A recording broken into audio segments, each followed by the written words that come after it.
Hey Taylor, here is the workout that we did today. So I want you to make sure you have a good copy of it so you can replicate this at home or in your office. So the first one we did is I want to do a little side leg raise with a little shoulder external rotation. You want to have the Bosu prop tight under your hip. I'll also email you the link so you can get the baby Bosu. But this works just as well if you're on the floor as well. So you don't need the Bosu, but it's just a little bit more effective. So you're going to have your elbow here. We're going to raise up at the top and hold, and coming on down. Up. Hold, 2-second hold. The most key important here is, if you want me to change the angle so you can see my line, is I need to make sure that your foot is slightly pointed downward and your heel is a little bit behind your booty. So you both hold, both coming down, and hold at the top. The next one we're going to do is we're going to ditch the Bosu.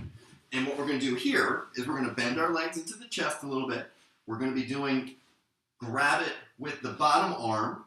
Your other hand is going to plop right under. You can see it a little bit better from this angle. Hand under, elbow and shoulder about the same plane. You want to come down. Top leg is out straight. Both come up at the same time. Both come down at the same time. With the first exercise, you want to use about a 2 or 4 pound dumbbell. With this exercise, you can get a little heavier. We used about a 6 pound dumbbell, but you might be able to use an 8 pound dumbbell quickly enough. So we're just going from here to here. Hold 2 seconds. Keep those toes slightly pointed down so you have a little bit of hip internal rotation and get those nice little holds. The next one we did is we're going to use our tube, just like so. Plop that right there. We're going to have our head up on the Bosu, and once again, this works really well even if you don't have a Bosu. You want to have your palms. You're going to grab your elastic resistance. It can be just like so, and you can be using your PT band as well. We're going to have head and shoulders are going to be on the Bosu. I want your butt up nice and high, toes up, and we're going to keep our palms facing each other. And you want to come straight down to the floor, right across that upper chest. Squeeze into the floor, 2 seconds. Come back up. The key is to don't let your palms turn. You want your palms facing each other.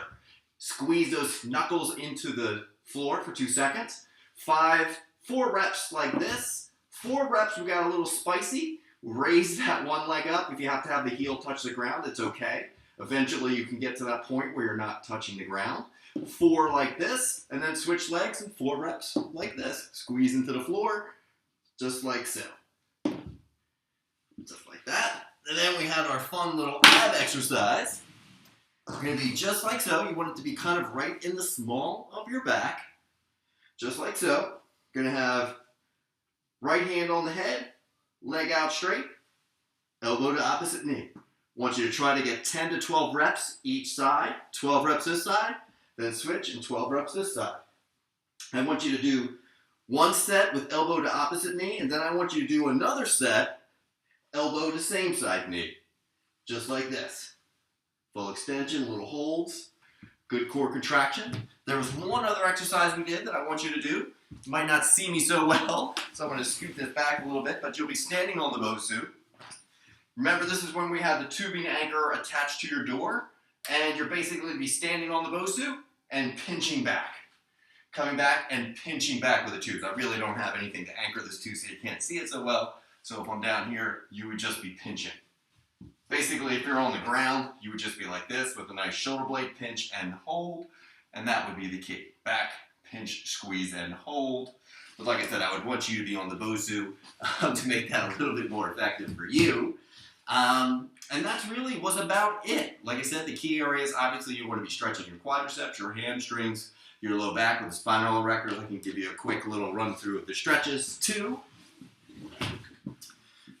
First one is, I always like doing a grab knees under the chest, loosen up that low back. Then we can go straight into our hamstring. Leg up, nice and straight. Point the toes to the opposite armpit so you can isolate more the bicep femoris. 1 leg, you want to hold them for about 20 seconds each. Then I want you to have your arms out straight, cross your right knee over left. Let your legs rotate off to the side. Use that free hand, give it a little extra push. That low back, outer hip. Of course, do the other side as well. We want to do a little right ankle onto left knee. It's going to look a little bit better from this angle. And we're going to pull that on in. Do you listen to the right cheekage? And then, of course, you want to switch. For the quadricep and the hip flexor, I want you to do a nice little hip flexion. So we're just going to be here in a nice lunge position. Squeeze those butt cheeks tight as you lunge forward, but don't let your low back arch when you do that. You want to feel this in the front. This might be a little better if you see it like this. You want to feel in this particular hip. Remember, squeeze those butt cheeks tight, flatten out that back. Good lean forward. That should feel right throughout here. And then for a good quad stretch, because I know you're a little extra tight in your quadriceps, this is kind of nice to do off of a chair. You can also use your stretching table.